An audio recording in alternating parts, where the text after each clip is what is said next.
యేసుక్రీస్తు నామంలో పరిశుద్ధాత్మ ఆశీర్వాదమును ప్రతిరోజు పొందుకుంటున్న ప్రతి ఒక్కరికి హృదయపూర్వక వందనాలు తెలియజేస్తూ ఉన్నారు. ప్రతిరోజు కూడా ప్రార్థన, వాక్యము, పరిశుద్ధాత్మ ఆశీర్వాదం ఈ మూడు మనము కలిగి ఉంటే దినము మనకు ఆశీర్వాదము, విజయమును దేవుడు అనుగ్రహిస్తూ ఉంటాడు. ఈరోజు పరిశుద్ధాత్మ దేవుడు మనకిస్తున్న వాగ్దానము యెహెజ్కేలు గ్రంథము 3వ అధ్యాయము 21వ వచనము. అయితే పాపము చెయ్యవద్దని నీతిగల వారిని నీవు హెచ్చరింప చేయగా అతడు హెచ్చరింపబడి పాపము చేయక మానిన ఎడల అతడు అవశ్యముగా బ్రతుకును.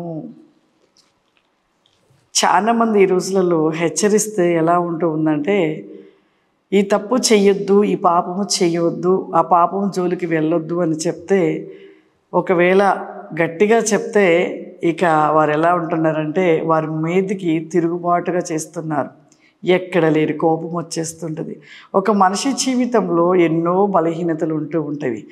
ఆ బలహీనతలను మనం తెలుసుకొని ఆ బలహీనతలను విడిచిపెట్టి సరిచేసుకొని ఉంటేనంట మనం అవశ్యంగా బ్రతుకుతామంట. దేవునిలో ఉన్నప్పుడు మన జీవితంలో పాపాన్ని విడిచిపెట్టాలి.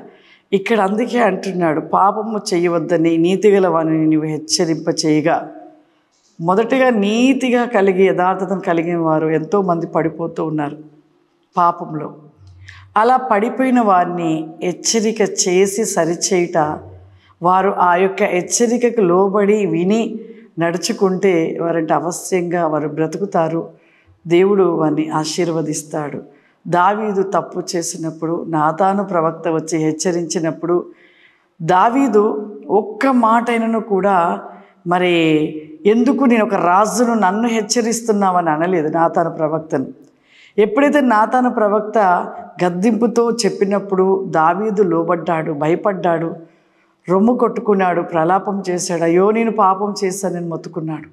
అందుకే దావీదు ఈరోజు కూడా దేవుని ప్రియుడు, ఇష్టడుగా ఉన్నాడు.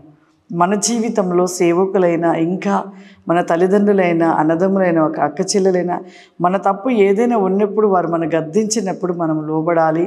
ఆ గద్దింపుకు లోబడి ఆ తప్పుని సరిచేసుకొని మనం ఆ తప్పుని విడిచిపెట్టి దేవుళ్ళు ముందుకు వెళ్తే ఖచ్చితంగా దీవించబడతాం.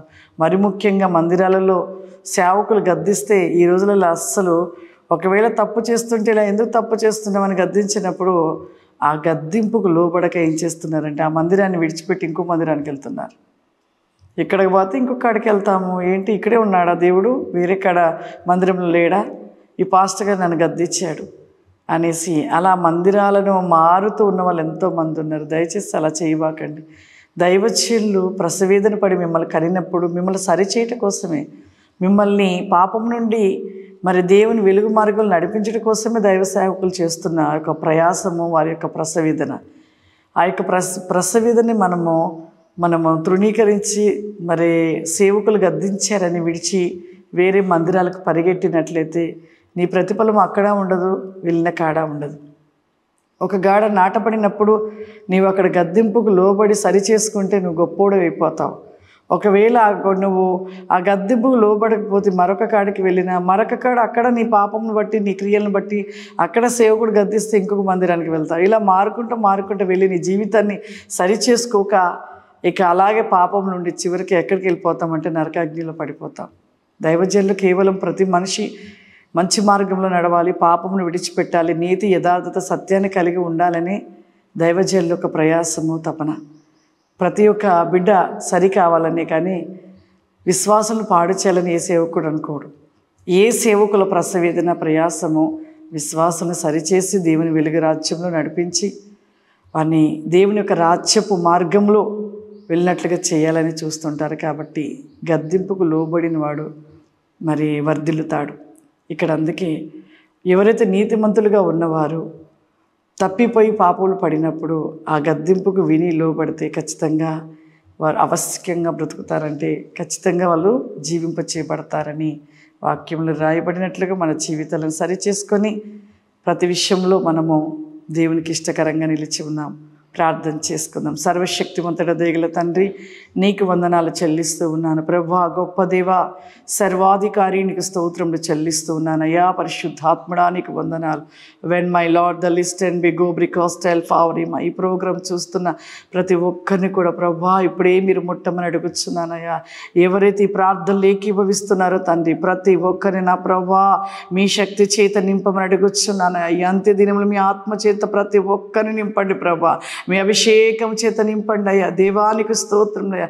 ఏ సమస్యల చేత, ఏ బాధల చేత, ఏ వ్యాధి చేత బాధపడుతున్నారు ప్రభా, ఇప్పుడే మీరు తాకమని అడుగుతున్నానయ్యా, ముట్టమని అడుగుతున్నానయ్యా. నీ యొక్క శక్తి చేత నింపమని అడుగుతున్నానయ్యా. సంపూర్ణమైన విడుదల దయచేయండి ప్రభా. వారి యొక్క ఆర్థిక సమస్యల నుండి విడిపించండి నాయన. నీకు స్తోత్రం తండ్రి. ఇంకనో దినము ప్రభ నీలో వెలిగించబడేవారుగా, నీ శక్తి పొందుకున్న వారిగా నీ కృప ఆశీర్వాదముల చేత నింపమని యేసుక్రీస్తు నామం నడుచున్నాను తండ్రి. ఆమేన్. God bless you. దేవుడు మిమ్మల్ని దీవించును గాక. ఆమేన్.